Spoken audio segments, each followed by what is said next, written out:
Dans son autobiographie, Comment te dire au revoir, Stéphane Tapie, 53 ans, ne cesse d'imposer qu'une règle, ne rien cacher. Abordant tous les sujets, le premier fils de l'homme d'affaires Bernard Tapie ne cache rien de sa tristesse, de son désarroi d'avoir été privé trop tôt d'un père pourtant parfois très difficile à gérer avec ses colères, ses idées fixes et son caractère si particulier. Mais il parle également de sa mère, Michèle, morte en 2000 après une vie faite d'addiction, notamment à l'alcool.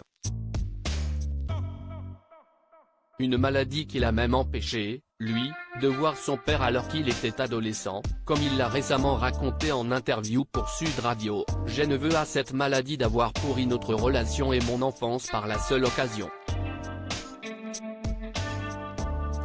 J'étais son seul garçon, je devais rester auprès d'elle. » Si est-il une des raisons pour lesquelles je ne voyais jamais mon père. Je me sentais investi de rester avec elle jusqu'à l'âge de mes 12-13 ans, raconte-t-il conscient d'avoir grandi trop vite pour son âge. Pourtant, dans la même interview, il rend hommage à sa mère, également celle de sa sœur Nathalie, à peine âgée d'1 an de plus que lui, qui se battait pour s'en sortir, elle a fait 99% du chemin. Elle a enfin identifié qu'elle était malade. Au moment où elle s'en sort, elle attrape une leucémie. Au moment où on devait redémarrer une nouvelle vie, il y en a une encore plus catastrophique qui s'annonce. Des souvenirs remplis d'émotions pour lui, et sûrement pour sa sœur aînée, qui reste cependant ultra discrète comme elle l'a toujours fait.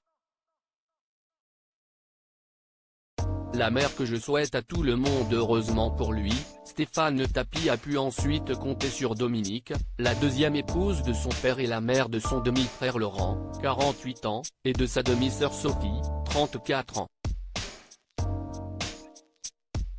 Dans son livre, il la couvre d'ailleurs de compliments. J'ai une admiration incommensurable pour elle. Si est-il la femme et la mère que je souhaite à tout le monde, explique-t-il notamment, avant de révéler que celle-ci a tenté de soutenir son père jusqu'à la fin.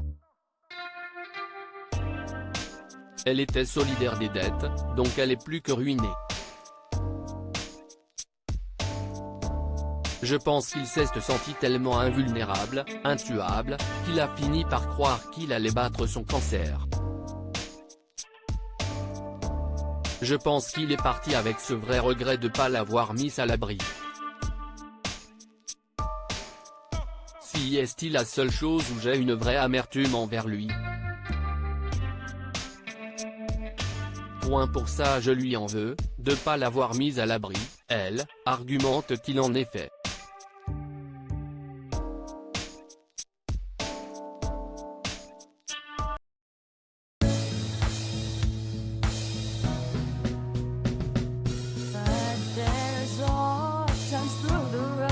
I think you can let me know. Sit down, sit back, let me help